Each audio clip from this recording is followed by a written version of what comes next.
എന്താണ് ഓരോ ദിവസം കഴിയുന്നവരും പുതിയ പുതിയ വിവരങ്ങൾ പുറത്തു വരികയാണ്. വലിയ സ്ഥാനം കൂടി രാഹുലിനോട് രാജിവെക്കണമെന്നാണ് പല ഭാഗങ്ങളിൽ നിന്ന് വരുന്ന ആവശ്യം. എന്താണ്? ഇല്ല, ഇന്നലെ ഈ ആരോപണം ഉയർന്നപ്പോൾ ഒരു റിട്ടേൺ കംപ്ലൈന്റ് പോലും ഇല്ലാത്ത സാഹചര്യത്തിൽ പോലും പൊതുരംഗത്തെ ഒരു ധാർമ്മികതയുടെ പേരിൽ പാർട്ടി ആവശ്യപ്പെട്ടതനുസരിച്ച് തന്നെയാണ് രാഹുൽ മാങ്കൂട്ടത്തിൽ യൂത്ത് കോൺഗ്രസ് പ്രസിഡന്റ് സ്ഥാനം രാജിവെച്ചത്. തുടർ നടപടികളൊന്നും വേണ്ട എന്നുള്ളതാണ് പാർട്ടി തീരുമാനിച്ചിരുന്നത്. എന്നാൽ കഴിഞ്ഞ ദിവസം വന്ന ചില ശബ്ദരേഖകൾ അത് പ്രശ്നത്തിന്റെ ഗൌരവം വർദ്ധിപ്പിച്ചിട്ടുണ്ട്. അതിന്റെ പക്ഷേ ആധികാരികത കൂടെ പരിശോധിക്കേണ്ടതുണ്ട്. ഈ വിഷയത്തിൽ കാര്യങ്ങളെക്കുറിച്ച് വസ്തുനിഷ്ഠമായി പഠിച്ച് ഉചിതമായൊരു തീരുമാനം പാർട്ടി സ്വീകരിക്കും. ഒരിക്കലും പാർട്ടി കുറ്റാരോപിതരെ രക്ഷിക്കുന്ന സമീപനം സ്വീകരിക്കില്ല. പക്ഷെ അതേസമയത്ത് കാര്യങ്ങൾ ബോധ്യപ്പെടുകയും വേണം. ഇവിടെ ഇതുവരെയായിട്ട് ആരും ഒരു പരാതി ഔദ്യോഗികമായിട്ട് നൽകിയിട്ടില്ല. എന്നാൽ പോലീസിനെ സംബന്ധിച്ച് അവർക്ക് വേണമെങ്കിൽ ഇതിന്റെയൊക്കെ അടിസ്ഥാനത്തിൽ അന്വേഷിക്കാം. അത് പൂർണ്ണമായിട്ടും അവരന്വേഷിക്കട്ടെ.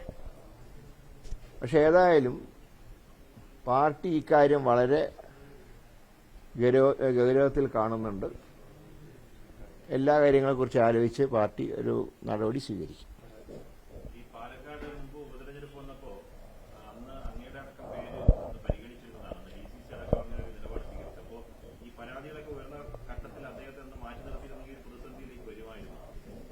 ഇപ്പൊ കഴിഞ്ഞുപോയ കാര്യങ്ങൾ ഇപ്പൊ ചർച്ച ചെയ്യേണ്ട ആവശ്യമില്ലല്ലോ.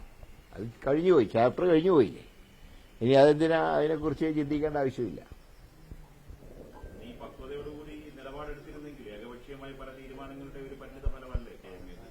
അല്ലാതെ ഇപ്പോ നമുക്ക് ആർക്കും ആരെക്കുറിച്ചും ഒരു എന്താ പറയുക മുൻകൂട്ടി ഒരു ധാരണയ്ക്കുള്ള സാധ്യതകളില്ല.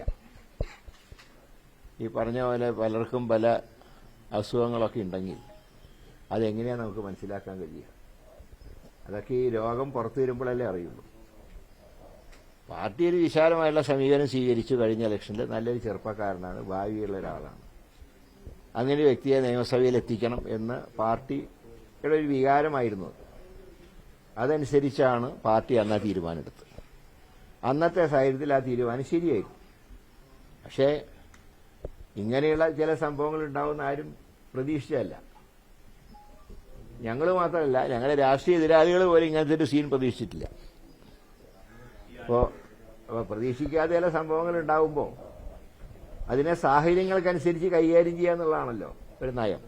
ഈ അനുഭവപരിചയമുള്ള നേതാക്കൾ പലതും പലവട്ടം പല കാര്യങ്ങളെ സംബന്ധിച്ച് പറഞ്ഞു. വ്യാജ ഐ ഡി കാർഡ് വന്നപ്പോ ഒപ്പം തന്നെ ഈ സ്ഥാനാർത്ഥികളുമായി ബന്ധപ്പെട്ട്. പക്ഷേ ഏകപക്ഷീയമായ ഒരു ഭാഗം മാത്രം കേട്ടതിന്റെ പരിണിതഫലമാണെന്നുള്ള ചർച്ച സജീവമായി വരുന്നുണ്ട്.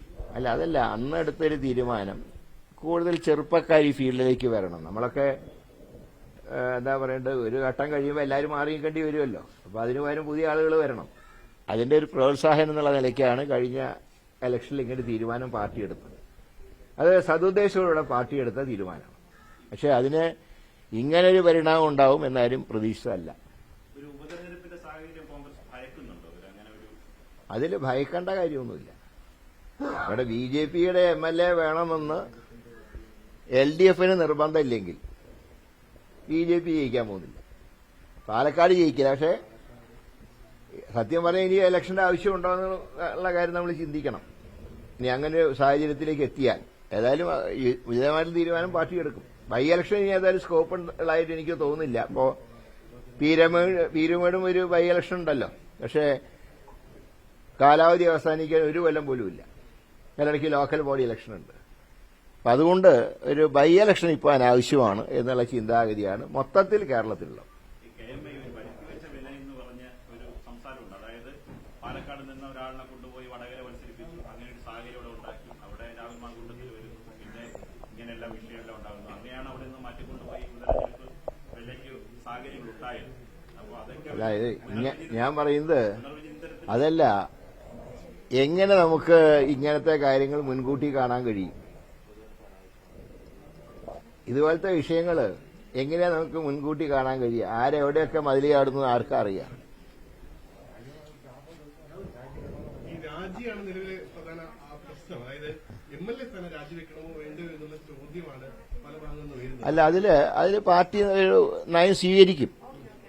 ഞങ്ങൾ ഒരിക്കലും ഇപ്പൊ നിലവിൽ നിയമസഭയിലുള്ള ചിലരുടെ കാര്യം പറഞ്ഞുകൊണ്ട് ഞങ്ങൾ ഇനിയിപ്പോൾ അത് മാറ്റി നിർത്തുന്നില്ല. അപ്പോൾ മുകേഷ് രാജിവെച്ചിട്ടില്ല, ശരിയാണ്. പക്ഷെ ഈ ഒരു വിഷയം പുറത്തു വന്ന സാഹചര്യത്തിൽ, ശബ്ദരേഖ പുറത്തു വന്ന സാഹചര്യത്തിൽ പ്രശ്നം ഗൗരവമുള്ളതാണ്, ഗൗരവം വർദ്ധിക്കുന്നുണ്ട്. അതനുസരിച്ച് പാർട്ടി നിലപാടെടുക്കും, അത് മാതൃകാപരമായിട്ടുള്ള നിലപാടെടുക്കും.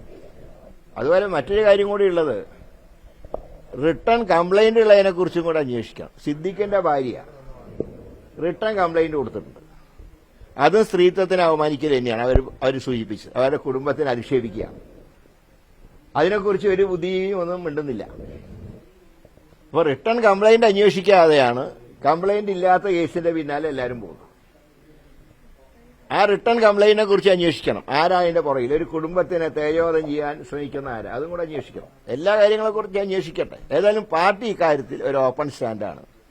ജനങ്ങളുടെ സംശയങ്ങൾക്ക് അറുതി വരുത്തുക എന്നുള്ളതാണ് പാർട്ടിയുടെ നയം. ഈ തദ്ദേശ തെരഞ്ഞെടുപ്പ് വരെയാണ്, തൊട്ടുപിന്നാലെ നിയമസഭാ തെരഞ്ഞെടുപ്പ് വരും. ഇത്തരം ചർച്ചകൾ അപകടം ചെയ്യില്ല, ഞാൻ നീട്ടി വിവാദം കൊണ്ടുപോകും. ഇല്ല, വിവാദങ്ങൾ നീട്ടേണ്ട കാര്യമില്ലല്ലോ. പാർട്ടി സ്റ്റാൻഡ് എടുക്കും. ആ സ്റ്റാൻഡ് വൈകില്ല.